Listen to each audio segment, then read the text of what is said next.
Model curriculum में और क्या क्या चीज मेंशन रहता है, तो सबसे पहले तो ट्रेनिंग आउटकम, मतलब ये पूरा प्रोग्राम, मतलब इस क्वालिफिकेशन पैक पे अगर कोई ट्रेनिंग ले लेता है तो उस पर्टिकुलर कैंडिडेट को या जो स्टूडेंट है उसको लास्ट में क्या क्या चीज आ जाएगा, वो ट्रेनिंग आउटकम रहता है। ठीक।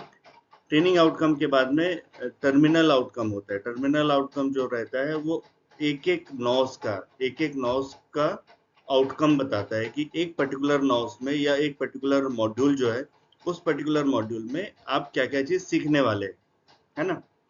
जैसे हमने देखा था कि क्वालिफिकेशन पैक जो रहता है वो बहुत सारे नॉसेस को मिला के बनाया जाता है, तो हर नॉस में एक एक पर्टिकुलर टॉपिक को पढ़ाया जाता है।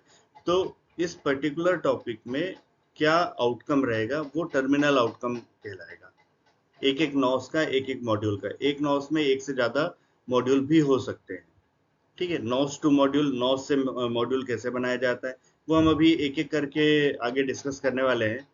और मॉडल करिकुलम में ड्यूरेशन भी मेंशन रहता है कि कितने ड्यूरेशन का रहेगा, उसमें क्लासरूम के लिए क्या क्या टूल्स या इक्विपमेंट वगैरह यूज होंगे, क्या training equipment, training aids use होगी, जैसे कि हम प्रेजेंटेशन के लिए अगर हम यूज कर रहे हैं तो हो सकता है कि एक स्क्रीन हो, प्रोजेक्टर हो, स्क्रीन हो।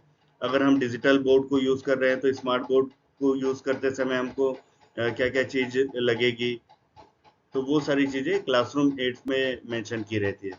फिर टूल्स, इक्विपमेंट और अदर रिक्वायरमेंट जो पर्टिकुलर टॉपिक को एक्सप्लेन करते समय एक ट्रेनर यूज करेंगे, वो यहाँ पे मेंशन रहता है।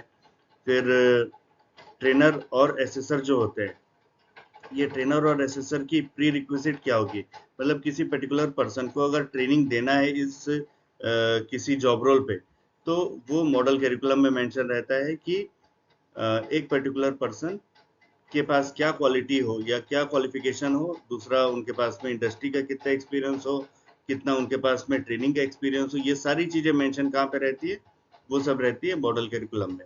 सेम एसेसर का, एसेसर वो पर्सन होता है जो कि कैंडिडेट को ट्रेनिंग कंप्लीट होने के बाद में इवेलुएट करते हैं कि क्या कैंडिडेट को कितना समझ में आया। एग्जाम होगा, एग्जाम में दो टाइप की होती है, एक तो थ्योरेटिकल पार्ट होता है जो कि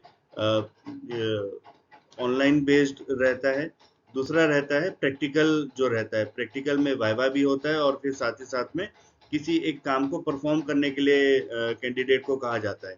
तो वो एसेसर फिर उनको एसेस करते हैं कि कैंडिडेट ने कितने अच्छे तरीके से इस काम को परफॉर्म किया, कितनी सफाई से, कितने अच्छी क्वालिटी का प्रोडक्ट आउटपुट के रूप में बन के आया है, ये चीज को एसेसर करते हैं।